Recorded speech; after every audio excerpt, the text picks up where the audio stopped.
Lala K toll டொப்பிமா கண்ணே கங்கம்மா இடுப்ப சுத்தி திருப்பி பாரம்மா அப்படின்னு சொல்லிட்டு இந்த பாட்டு கவிஞர் வாலி ஒரு பெண்ணை பெருமைப்படுத்துவதற்காக எழுதினார் அப்படின்னு சொல்லிட்டு அதுக்கு விளக்கம் கொடுத்தார். லாலா என்றால் திருநெல்வேலியில் அல்வா கிண்டும் இடம், டோல் என்றால் அடுப்பு, டப்பி என்றால் மாவு வைக்கும் டப்பா.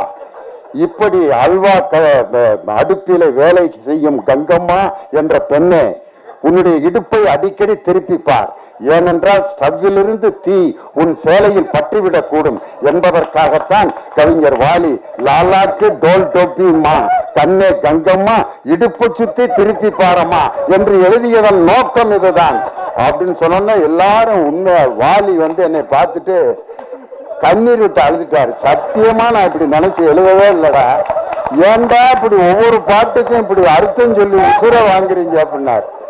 அந்த பாட்டு தேவாரண்யம் பாட்டை அன்னைக்கு தொடங்கினதுதான்.